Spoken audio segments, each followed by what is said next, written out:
Hello students, कैसे हैं आप सब। कल जो है किसी कारणवश वीडियो नहीं बन पाया था। एक्चुअली में जब वीडियो बनाने का टाइम था तो बारिश होने लगी थी, तो अकेले ही बन नहीं पाता। इस वजह से जो लोग बनवा रहे थे वो आ नहीं पाए, तो बन नहीं पाया वीडियो।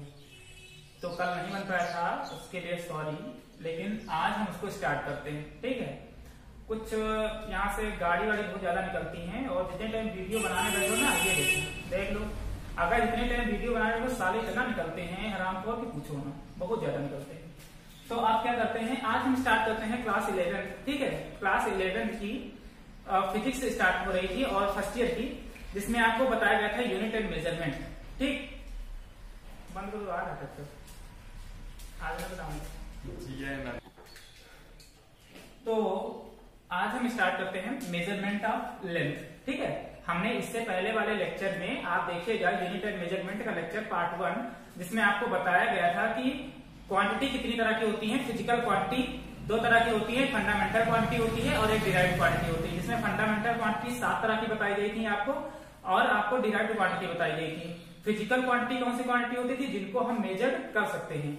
फंडामेंटल क्वांटिटी कौन सी क्वांटिटी होती थी, जिनको हम खुद से ही मेजर कर सकते हैं, मतलब वो अपने आप में ही डिफाइन होती थी। जैसे लेंथ को लेंथ से ही मेजर कर सकते थे, मास को मास से ही मेजर कर सकते थे, ठीक है। टाइम को टाइम से ही मेजर कर सकते हैं, मतलब लेंथ को हम मास से मेजर नहीं कर सकते। उनको कहा जाता था फंडामेंटल क्वांटिटी। दूसरी थी हमारे पास डिराइव्ड क्वांटिटी। डिराइव्ड क्वांटिटी कैसी क्वांटिटी होती थी, जो फंडामेंटल क्वांटिटी का यूज करके बनाई जाती थी, उनको क्या कहा जाता था, डिराइव्ड क्वांटिटी। जैसे वेलोसिटी, तो वेलोसिटी में देखो मीटर, लेंथ भी आती थी, पर सेकेंड टाइम भी आता है। तो दो फंडामेंटल क्वांटिटी मिल करके हमारे पास वेलोसिटी को क्या करती थी, डिफाइन करती थी। ऐसी क्वांटिटी को डिराइव्ड क्वांटिटी कहा जाता था। ये हम आपको पहले वाले लेक्चर में बता चुके हैं। जिन्होंने नहीं देखा है पहले उसको देखें तो अच्छे से समझ में आ जाएगा आपको, ठीक है, कि यूनिट ऑफ मेजरमेंट में होता क्या है।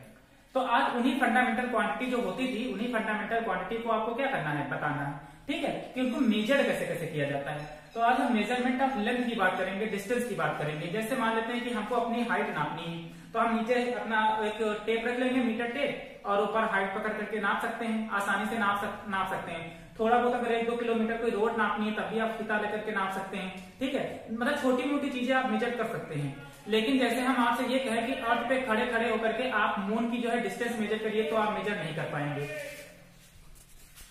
हाँ, तो हम आपसे ये कह रहे थे, एक तो यहाँ पर वीडियो बनाना, तो ये सब्जी वाले पता नहीं कौन कौन से निकला करते हैं, तो वीडियो में एडिटिंग बड़ी करनी पड़ती है, इस वजह से सब गड़बड़ हो जाता है बहुत। मतलब हमारे वीडियो बनाते हुए सारे सब निकलेंगे, हाँ, इससे पहले कोई नहीं निकलता।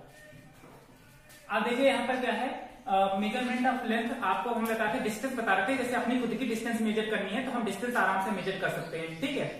अब मान लीजिए जैसे नॉर्मल एक दो रोड 1-2 किलोमीटर, उसको मेजर कर सकते हैं। थोड़ी और ज्यादा दूर है, उसको भी मेजर करी जा सकती है। लेकिन कुछ ऐसी डिस्टेंस होती है जिनको हम मेजर नहीं कर पाएंगे। जैसे हम आपसे ये कहते हैं कि जैसे पनडुब्बी है, पनडुब्बी पानी के नीचे जाती है, ठीक है, समुद्र में। अब हम आपसे कहें जरा उसको फीता लेकर के नाप के आओ कितनी गहराई में, तो क्या समुद्र में कूद करके फीता लेके नाप सकते हो, नहीं नापा जा सकता, ठीक है, ये पॉसिबल है ही नहीं। दूसरी बात यह है कि अगर हम आपसे अर्थ पे खड़े होकर के कहें कि जाइए मून बताइए कितनी दूरी पर है अर्थ से, और यहाँ से फीता लेकर के उड़ जाओ, हनुमान जी बन जाओ, ठीक है, और मून पे पहुंच जाओ, वहां से एक फीता रखो, हम यहाँ पे पकड़े हुए हैं, पकड़ पाओगे, पॉसिबल है क्या, नहीं पॉसिबल है, ठीक है। तो कुछ ऐसी डिस्टेंस आपको मेजर करनी जब होती है, तो वहां पर कुछ हमको टेक्निक अपनानी पड़ती है, जिससे हम उसको क्या कर पाएंगे, मेजर कर पाएंगे, ठीक है। तो जैसे अपनी हमको हाइट मेजर करनी थी, मेजर कर लिया। एक छोटा मोटा खंभा है, अगर उसको भी, अगर पोल है, उसको भी अगर हाइट मेजर करनी है तो मेजर कर सकते हैं। लेकिन हम आपसे कहें जरा हिमालय पर्वत की जाइए और डिस्टेंस मेजर करके लेकर के आइए, क्या मेजर कर पाओगे, इतनी जल्दी मेजर नहीं हो सकती। उसके लिए आपको टेक्निक क्या करनी पड़ेगी, अपनानी पड़ेगी, ठीक। जैसे आपको हमने मान लिया कि छोटा सा अगर हम यहाँ पे कोई पोल देते हैं, तो आप क्या करते थे, सिंपल आप इस पोल को मेजर करने के लिए आप थोड़ा दूर पे खड़े होते थे यहाँ पर, और यहाँ से इसकी यहाँ से यहाँ पे एक हमारे पास क्या कहते हैं डिवाइस होती है, जिससे ये एंगल हम इसको क्या कर लेते थे, ऐसे मेजर कर लेते थे एंगल थीटा, और यहाँ से इस तरीके से, और इसकी मान लेते थे कि इस पोल की डिस्टेंस मान लेते थे कुछ x वगैरह है, और इसकी हाइट कितनी है, h है, तो इसके बीच का एंगल को थीटा होता है, डिवाइस हमारे पास होती है, उससे हम मेजर कर लेते हैं इसको। तो आपके पास में जैसे थीटा का यहाँ पर ऐसा, तो हम सीधे, आपको पता है वो वाली ट्रिग्नोमेट्री में हाइट एंड डिस्टेंस वाला मतलब फार्मूला अप्लाई करके इसको हम निकाल लेते थे बहुत ही आसानी से। लेकिन अगर थोड़ा पर्वत थोड़ा बड़ा है, जिसको हम आसानी से मेजर नहीं कर पाते हैं, तो उनको मेजर कैसे किया जाता है, ठीक है। तो उसको मेजर करने के लिए जैसे मान लीजिए आपके पास में कोई एक पर्वत है और इसकी हाइट आपको मेजर करनी है, तो ऐसे केस में क्या करते हैं हम, ऐसे केस में क्या करते हैं कि एक हमारे पास डिवाइस होती है है थियोडोलाइट। ठीक है, थियोडोलाइट आपकी स्क्रीन पे दिखाई पड़ रही है। ठीक है, इस तरह का होती है थियोडोलाइट, जिससे हम वर्टिकल एंगल और हॉरिजॉन्टल एंगल मेजर कर पाते हैं। जो लड़के आगे आईआईटी का सोच रहे हैं या बीटेक का सोच रहे हैं, तो जब अगर वो सिविल इंजीनियरिंग करेंगे तो उसको थियोडोलाइट के बारे में बताया जाएगा। आपको सर्वेइंग में सेकेंड ईयर में पढ़ाया जाएगा कि सर्वेइंग में आपको थियोडोलाइट का काम क्या होता है। ठीक है, एक और डिवाइस होती है जिससे ये एंगल मेजर किया जाता है, जिसको सेक्सटेंट कहा जाता है। ठीक है, उसकी स्पेलिंग हम आपको लिखे दे रहे हैं यहाँ पर। स्पेलिंग में आपके पास में लिखे दे रहे हैं, जो जिससे इसका एंगल मेजर करते हैं उसको सेक्सटेंट कहते हैं। ठीक है, इस डिवाइस से एक एवी डिवाइस होती है जिससे एंगल मेजर किया जाता है। ठीक है, ये भी आपकी स्क्रीन पे दिखाई पड़ रही होगी, और थियोडोलाइट। ठीक है, दोनों है आपके पास में, देख सकते हैं कि किस तरह से होती है। ठीक, तो अब ऐसे इसको अगर मान लीजिए इसकी हाइट हमको h मेजर करनी थी, तो हमको क्या करना होता है? सिंपल तरीका अपनाना है कि यहाँ पर अपने ये थियोडोलाइट या सेक्सटेंट लगाते हैं और यहाँ से एक एंगल क्या कर लेते हैं? मेजर कर लेते हैं। इसको मान लेते हैं ये θ1 है। उसके बाद यहाँ से मान लेते हैं d डिस्टेंस पे आगे बढ़े, यहाँ पर थोड़ा सा और यहाँ से एक और एंगल इसी से मेजर कर लिया हमने। इसको क्या मान लिया? θ2। और मान लेते हैं इस पोल से इसकी डिस्टेंस क्या है? x वगैरह है, कुछ मान लेते हैं। अब ये देखो, अब इस तरह के हाइट एंड डिस्टेंस में खूब फार्मूला अप्लाई किए, खूब सॉल्व किए, आराम से ये पता चल गया एंगल, ये एंगल पता चल गया किससे? इस डिवाइस से या तो थियोडोलाइट से। थियोडोलाइट कहते हैं इसको, सर्वेइंग में यूज होती है। ठीक है, तो इन दोनों से अगर हमको ये दोनों एंगल पता चल गए तो ये हाइट आराम से क्या कर सकते हैं? फाइंड आउट कर सकते हैं। एक बार tan थीटा यहाँ पर, एक बार tan थीटा यहाँ पर, और हाइट एंड डिस्टेंस में मैथमेटिक्स वाले जैसे भी मेजर करते थे उस तरीके से निकालेंगे आराम से। ठीक है, लेकिन अगर हम आपको अर्थ से सन की डिस्टेंस मेजर करने के लिए कहें, अर्थ से सन की, अर्थ से मून की, अर्थ से किसी सैटेलाइट की अगर हम आपसे कहते हैं, तो आप मेजर करना इतना मुश्किल हो जाएगा कि आप इससे डायरेक्ट मेजर नहीं कर पाएंगे। तो वो मेथड क्या होता है उसको हम आपको समझाते हैं। एक सिंपल सा एग्जांपल हम आपको देते हैं। मान लेते हैं यहाँ पर एक पॉइंट है हमारे पास इस तरीके से, और इस पॉइंट को हम, ये मार्कर की निप है देखिएगा सामने, और इसको हम इस तरीके से इसके जस्ट सामने ऐसे लगा करके रखते हैं, और एक बार अपनी आंख को बंद करते हैं ऐसे। ठीक है, और इसको हम देखते हैं बिल्कुल सामने से ऐसे करके। ठीक है, और उसके बाद जो आप बंद की थी इसको खोल करके दूसरे वाले को, ये हिलना नहीं चाहिए, जहां पर था वहीं पर हो। अब इसको बंद किया था, ये वाला खोला था, आपकी बार इसको बंद करेंगे और इससे देखेंगे, तो आपको दोनों से नजर ये आएगा कि एक बार इसको देखा, इसको बंद किया तो इससे देखा, तो आपको देखोगे कि थोड़ा सा हट करके नजर आएगी वो ऑब्जेक्ट। मान लीजिए अगर इधर से जैसे ये आंख हमारे पास थी ना, ये थी हमारे पास, तो अगर हम इससे देख रहे थे तो हमको ये ऐसे दिखाई पड़ रहा था कुछ ऐसे करके, लेकिन जब इसको बंद करेंगे और इससे देखेंगे तो ये थोड़ा सा हट करके हमको दिखाई पड़ेगा, कुछ इधर से दिखाई पड़ेगा ऐसे। एक आंख ऐसे एंगल बना रही है और एक आंख ऐसे एंगल बना रही है, तो ये बीच में एक एंगल बनेगा, इसको थीटा एंगल। इसी मेथड को क्या कहा जाता है? पैरालैक्स कहा जाता है। इस फिनोमेना को क्या कहा जाता है? पैरालैक्स, कि दोनों आंख से ऑब्जेक्ट अलग अलग दूरी पर दिखाई पड़ता है। ठीक है, हम मानते हैं कि अब ऐसा होता क्यों है? ऐसा इस वजह से होता है क्योंकि हमारे आंखों के बीच की क्या होती है? डिस्टेंस होती है। इसी के कारण आपको दोनों ऑब्जेक्ट जो एक ही होता है लेकिन दिखाई अलग अलग तरह से पड़ता है। ठीक है, हटके थोड़ा दिखाई पड़ता है। तो आपको क्या है, मान लेते हैं, तो हम मान के चलते हैं कि इसके बीच की कुछ डिस्टेंस है आंखों के बीच की। अब आंखों के बीच की डिस्टेंस बहुत ही कम होती है। ठीक है, तो हम मान लेते हैं कि वो नेग्लेक्ट है, हम उसको नेग्लेक्ट कर देते हैं। तो जब इसके दोनों की बीच की अगर डिस्टेंस नेग्लेक्ट मान ली जाएगी तो ये एज ए आर्क काम करने लगेगा। ठीक है, एज ए आर्क काम करने लगेगा। तो अगर ये आर्क की तरह काम करेगा तो ये रेडियस की तरह काम करने लगेगा। समझे? किस तरीके से काम करने लगेगा? रेडियस की तरह। और ये एंगल जो होता है इसी को पैरालैक्स एंगल कहा जाता है। ठीक है, पैरालैक्स एंगल। तो ये थीटा, अब आपको पता है कि एंगल इक्वल टू फॉर्मूला क्या होता है? Arc upon radius. तो अगर हम इसका रेडियस कितना मान लें? आर, और इसको कोई मान देते हैं ए दे देते हैं, तो ये थीटा इक्वल टू क्या हो जाएगा? ए अपॉन आर। तो यहां से आप इसकी डिस्टेंस आराम से क्या कर सकते हैं? मेजर कर सकते हैं। ठीक है, इसी मेथड को क्या कहा जाता है? पैरालैक्स मेथड कहा जाता है। अब इसका यूज हम इतनी छोटी चीजों के लिए नहीं करेंगे, इसका यूज हम बड़ी चीजों के लिए करेंगे। अब बड़ी चीजों के लिए करने के लिए कैसे? जैसे हम आपको कहते हैं कि आप अर्थ से खड़े होकर के कोई बहुत ही दूर एक स्टार है, उसकी आपको डिस्टेंस क्या करनी है? मेजर करनी है। तो उसको पैरालैक्स मेथड से कैसे मेजर करते हैं ये हम आपको बता रहे हैं। ठीक, देखिएगा ध्यान से, ये नोट डाउन कर लीजिएगा जो इंपॉर्टेंट आपको लगे, ये सब बेसिक चीजें हैं। अब देखिए कि है इंटरेस्टिंग है थोड़ा सा। हम आपको कौन से मेथड की बात कर रहे हैं? Parallax method. ठीक, पैरालैक्स मेथड। अच्छा, पैरालैक्स अगर आपसे पूछे कोई क्या होता है, तो पैरालैक्स का मतलब समझा दीजिएगा यही कि एक ऑब्जेक्ट मतलब दो अलग अलग जगहों से अलग अलग एंगल पे आपको नजर आता हो। इस तरीके से एक एंगल बनाए, मतलब आंख थी जैसे, और यहाँ पर ऑब्जेक्ट था, तो दोनों यहाँ से बीच में एक एंगल बना रही थी, दोनों के बीच में ऑब्जेक्ट जो है दोनों की जगह से एक एंगल बना रहा था। इसी फिनोमेना को पैरालैक्स कहा जाता है। ठीक है, और उस एंगल को पैरालैक्स एंगल। तो ये पैरालैक्स फिनोमेना है। अब हमको आपको बताना ये था कि जैसे मान लीजिए ये सन है। ठीक है, ये क्या है? सन, और ये है अर्थ। ठीक, और इलेक्ट्रिकल शेप में ये इसके चारों क्या करती है? चक्कर लगाती है ऐसे। अब मान लेते हैं आज कितनी तारीख है, 6 मई है, 6 मई 2020 मनहूस साल, ठीक है। और 6 मई के बाद, 6 महीने के बाद हम यहाँ पर फिर पहुंचेगी अर्थ, हमारी घूमती रहती है, एक साल में चक्कर लगाती है, आपको पता है, ठीक है। जब ये यहाँ पर पहुंचेगी अर्थ तो 6 मई आज है ना, तो 6 मई के बाद ये 6 नवंबर 2020 को यहाँ पर पहुंचेगी, मतलब वही मनहूस अभी भी साल ही है, ठीक है। मनहूस इस वजह से कहते हैं कोरोना, दुनिया भर का सब बवाल इसी में हुआ, ठीक है। तो ये इस तरीके से यहाँ पर आकर के क्या हो जाएगी, पहुंच जाएगी, ओके। चलिए अब हम क्या करते हैं, एक यहाँ पर एक स्टार है हमारे पास एन, मान लेते हैं इस स्टार को क्या है एन, और ये बहुत ही दूर, ठीक है, बहुत ही दूर है, इसको हम वेरी फार पॉइंट पे मान लेते हैं। एक फार पॉइंट होता है और एक वेरी फार पॉइंट होता है, ठीक है। तो ये बहुत ही ज्यादा दूर है। तो और यहाँ पर एक हमारे पास और स्टार है एस, मान लेते हैं इसको, और ये यहाँ से फार पॉइंट पे, मतलब ये कुछ ही दूरी पर है और ये बहुत ज्यादा दूरी पर है। तो अगर ये बहुत ज्यादा, कोई बहुत ज्यादा दूर है, तो आपको अगर अर्थ से देखेंगे तो आपको वो बिल्कुल सीधा नजर आएगा, ठीक है, बिल्कुल सीधा नजर आएगा। तो अगर हम इसको अर्थ से खड़े होकर के अगर इसको देखते हैं तो कैसे नजर आएगा, बिल्कुल सीधा। अच्छा, यहाँ पर खड़े होकर के जब इसको देखते हैं तो उस डिवाइस को क्या कहते हैं, उस डिवाइस को कहा जाता है, एक मान लेते हैं कि यहाँ पर आप खड़े हैं, ये आपका फोटो है, ठीक, ये, और बड़े सुंदर लग रहे हो, तो ये है आपके पास में, ठीक है, ये अर्थ है और यहाँ पर आप खड़े हैं, और आपको इसी जो यहाँ पर ये स्टार है आपके पास बहुत ज्यादा दूर है, और ये थोड़ा बराबर बनानी है, इसको थोड़ा यहाँ बना लेते हैं, ये स्टार है और ये फार पॉइंट पर है, ठीक है, फार पॉइंट का मतलब कुछ दूरी पर है।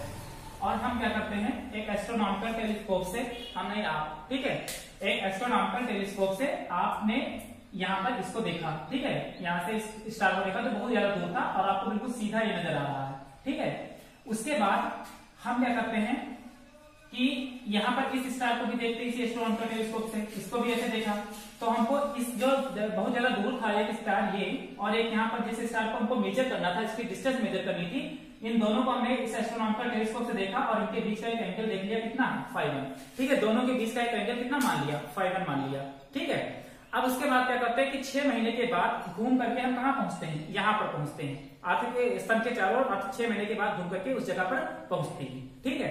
जैसे अब हमारे आपको होता है कि अर्थ जैसे 6 महीने के बाद आज जैसे हम यहाँ पर खड़े हैं तो सूरज हमको इधर ही नजर आ रहा है। अब हम आज 6 मई है, और जब 6 मई के बाद 6 नवंबर में घूम करके यहीं पर आएंगे, तो ऐसा नहीं कि हम घूम करके ऐसे घूम करके बिल्कुल फिर यहाँ पर आ रहे हैं, ऐसा तो है नहीं, तब भी हम इसी तरह से खड़े हुए नजर आएंगे और सूरज भी हमारा कैसे होगा, इधर ही होगा। तो जो स्टार अगर यहाँ पर खड़े थे अर्थ पे, तभी हमको ये बिल्कुल सीधा दिखाई पड़ रहा था, क्योंकि बहुत ज्यादा दूरी पर था, और जब हम 6 महीने के बाद घूम करके आएंगे तब भी हमको ये वहीं पर दिखाई पड़ेगा। तो जहां पर ये दिखाई पड़ रहा था, यहाँ पर आएंगे तब भी हमको वहीं पर दिखाई पड़ेगा, इसके डिस्टेंस पर या इसके दूरी पर कोई भी इधर पर फर्क नहीं पड़ेगा। यहाँ पर भी सीधा दिखाई पड़ रहा था, तो यहाँ पर भी बिल्कुल क्या दिखाई पड़ेगा, सीधा। तो यहाँ पर जब आए एस्ट्रोनॉमिकल टेलीस्कोप लेके अपना, उसके बाद फिर से हमने इसको देखा और इसको देखा, और फिर से इनके बीच का एक एंगल मेजर कर लिया, कितना, φ2। अब यहाँ पर एक कंफ्यूजन ये आ रहा होगा कि दोनों एंगल क्या है, डिफरेंट है।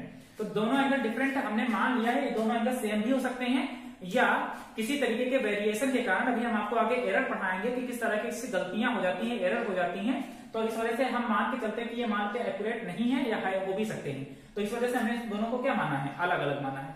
अब अगर हम यहाँ से एक परपेंडिकुलर ड्रॉ कर दें इस तरीके से यहाँ पर, तो हमको क्या हो जाएगा, अगर ये एंगल φ2 होगा तो ये एंगल भी क्या होगा, φ2, अगर ये एंगल φ1 है तो ये एंगल भी क्या होगा, φ1। तो ये टोटल एंगल हम मान लेते हैं कितना है, φ है।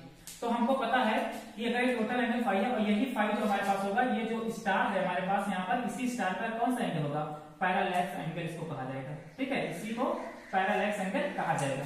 अब हमारे पास पता है कि φ क्या होता है, फॉर्मूला φ1 + φ2 होता है, ठीक है। अब angle is equal to formula क्या होता है, arc radius, angle is equal to arc radius. तो एंगल कितना, पैरालैक्स एंगल φ, एंगल आर्क कितना है, ये ए है और ये क्या है, बी। अच्छा, ये जो हमारे पास सन से इसकी डिस्टेंस थी 1 एस्ट्रोनॉमिकल यूनिट, और इधर सन से अर्थ की कितनी है डिस्टेंस, 1 एस्ट्रोनॉमिकल यूनिट।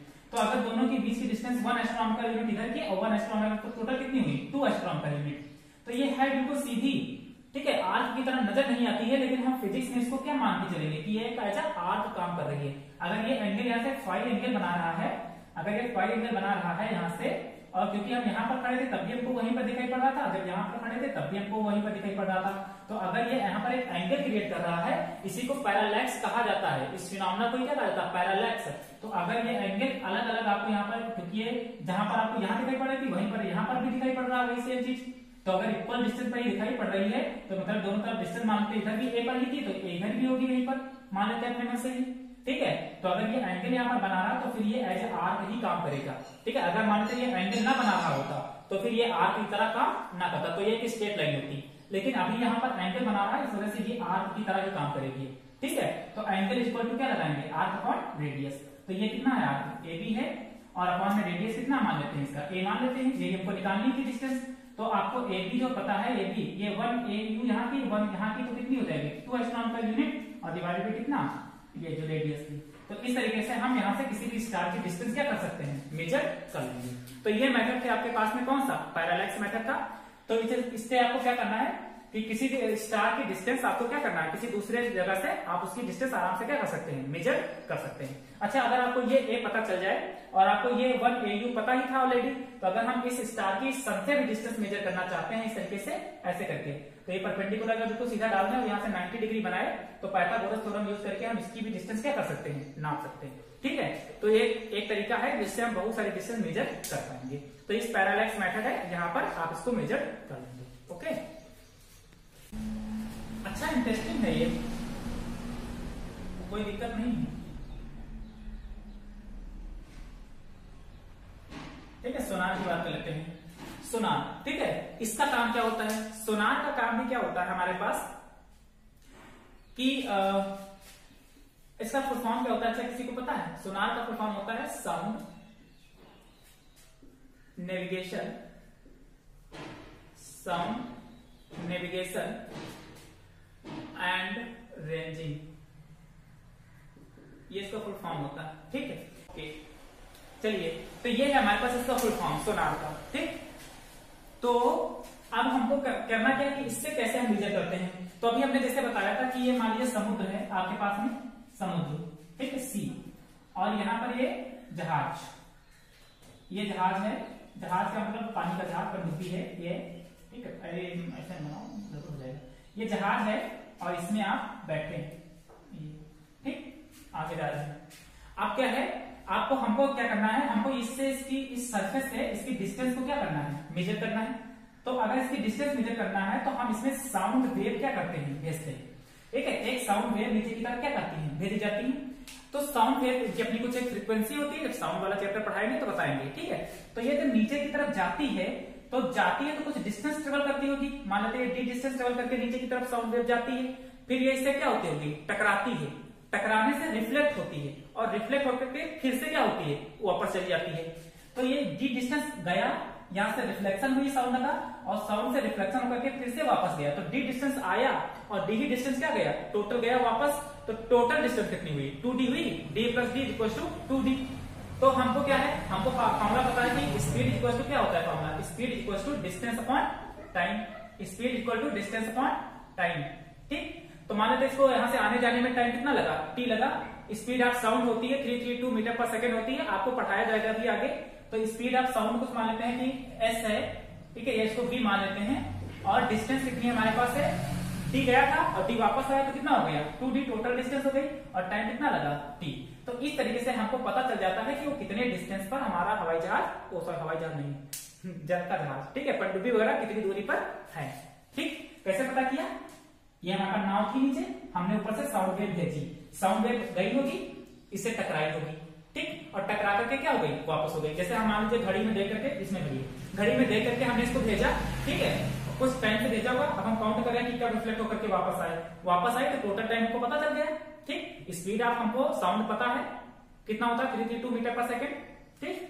और डिस्टेंस हमको निकालनी है, तो हम सिंपल फॉर्मूला अप्लाई करेंगे और डिस्टेंस क्या कर लेंगे, फाइंड आउट कर लेंगे। तो इस तरीके से आपको इनकी डिस्टेंस क्या कर जाती है, मेजर कर जाती है। पानी के अंदर किसी भी चीज की आपको पानी के अंदर किसी की डिस्टेंस अगर आपको नापनी होती है तो आप इसी से क्या कर सकते हैं, सोनार से मेजर कर सकते हैं। इसके अलावा बहुत सारी मेथड आपके पास में है, जैसे आपके पास में था, उसी तरीके से एक और मेथड आपके पास में होता है, जैसे लेजर होता है, लेजर मेथड होता है आपके पास में, लेजर, ठीक है। लेजर मेथड जो भी यूज होता है, लेजर मेथड यूज होता है जैसे अर्थ से मून की डिस्टेंस आपको नापनी है, ठीक है, अर्थ से मून की डिस्टेंस। तो उसमें भी क्या करते हैं कि लेजर लाइट यहाँ से भेजी जाती है और वो लेजर लाइट जाती है कहाँ पर, अर्थ से मून तक जाती है और मून से रिफ्लेक्ट होकर के फिर से क्या होती है, वापस आती है। यहाँ से गई कहाँ पर, अर्थ तक, और अर्थ से फिर से वापस होकर, सॉरी, अर्थ से गई मून तक और मून से क्या होती है, फिर वापस आकर के आती है। ठीक है, तो उसको हम मेजर करते हैं। लेजर का फुल फॉर्म क्या होता है? लेजर का फुल फॉर्म होता है light amplification. Light amplification full form आपको पता होना चाहिए। Light amplification by stimulated emission की स्पेलिंग गड़बड़ हो गई, नहीं पता नहीं। Emission and radiation of radiation होता है। एमिशन की स्पेलिंग थोड़ा देख लीजिएगा, रेडिएशन। ठीक, light amplification by stimulated emission of radiation, ये लेजर का फुल फॉर्म होता है। तो इसमें क्या, जैसे अर्थ से आपको मून की डिस्टेंस मेजर करनी है तो आपको क्या करना होगा कि लेजर लाइट आपको अर्थ से कहां भेजनी है, मून तक भेजनी है। ये जाएगी और टकरा करके क्या होगी, वापस आएगी। तो मान लेते हैं डी डिस्टेंस जाएगी, डी डिस्टेंस वापस आएगी, तो speed equal to distance upon क्या करते हैं, टाइम लगाते हैं। यहां पर भी डिस्टेंस अपॉन टाइम, तो डिस्टेंस इक्वल टू कितना हो जाएगा, मान लीजिए वो 2d डिस्टेंस है और स्पीड इंटू क्या हो जाएगा, टाइम। स्पीड मान लेते हैं v है और टाइम कितना लगेगा, t। Distance equal to velocity into time, तो डिस्टेंस इक्वल टू क्या हो जाएगा, वेलोसिटी इंटू टाइम बाय 2। तो इस वाले फॉर्मूले से आप डिस्टेंस क्या कर सकते हैं, मेजर कर सकते हैं। तो पता चला कि लेजर का उपयोग कहां पर होता है। एक मेथड और आपके पास में है जिसको रडार मेथड कहते हैं, उसको भी देख लेते हैं।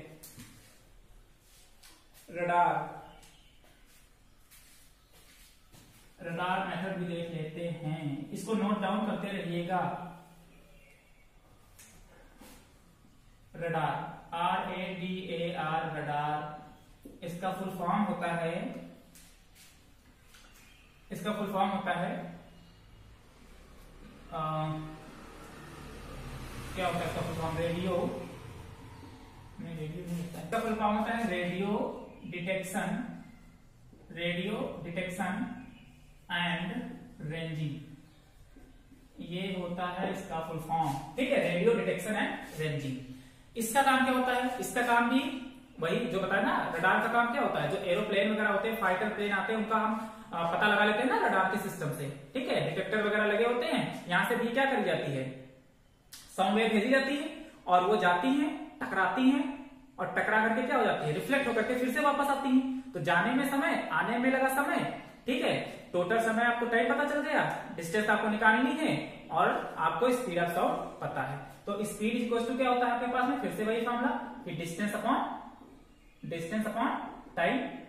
तो 2d डिस्टेंस हो जाएगी, जाने में d लगा, आने में d लगा, तो 2d हो गया। स्पीड मान लेते हैं कुछ v है और टाइम t, तो ये भी d इक्वल टू कितना हो जाएगा, vt/2। तो इस तरीके से रडार मेथड से हम किसी प्लेन का, फाइटर प्लेन का या किसी भी इस तरीके की जो भी प्लेन हमारे पास गुजरते हैं उनको हम पता लगा सकते हैं कि उनकी कितनी डिस्टेंस हमारे यहाँ से है। ठीक है, मान लीजिए पाकिस्तान का प्लेन, हमारे फाइटर प्लेन हमारे यहाँ आया और हमने रडार, ठीक, तो इस तरीके से हम इसको क्या कर सकते हैं, खत्म कर सकते हैं। ठीक, हाँ, चलिए इसको थोड़ा सा बंद कर दो। तो ये रडार का फुल फॉर्म हो गया रेडियो डिटेक्शन एंड रेंजिंग। इसमें क्या किया जाता है कि पता लगाया जाता है, किसका पता लगाया जाता है कि जैसे प्लेन है या फाइटर प्लेन है तो वो हमारे यहाँ से कितनी डिस्टेंस पर हैं, उसका हम यहाँ पर पता लगाते हैं। जैसे ये रडार है, यहाँ पर मान लीजिए ये रडार लगा है इस तरीके से, ठीक, और ये रडार है और यहाँ पर एक प्लेन उड़ रहा है ऐसे, ये प्लेन ऐसे नहीं बनता, ये प्लेन है, ठीक, मछली की तरह लग रहा है, इंडिया, ठीक, ये प्लेन उड़ रहा है और हमको इसका पता लगाना है कि कितनी डिस्टेंस पर है ये। तो हम यहाँ से रेडियो वेव्स क्या करते हैं, भेजते हैं।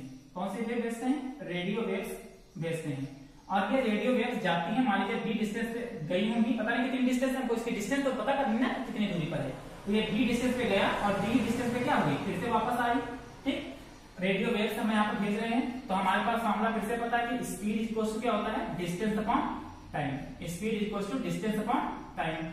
तो स्पीड मान लेते कितनी है v और डिस्टेंस टोटल कितना, d गया और d आया, तो कितना हुआ 2d, यहाँ गई टकराई से प्लेन से और रिफ्लेक्ट होकर के क्या हुई, फिर से वापस आई यहाँ पर, और टाइम कितना लगा t। तो अगर हमको ये डिस्टेंस निकालनी है तो डिस्टेंस इक्वल टू कितना हो जाएगा, वेलोसिटी इंटू t और डिवाइडेड बाय कितना 2। तो इस तरीके से हम इसकी डिस्टेंस क्या कर लेंगे, फाइंड आउट कर लेंगे।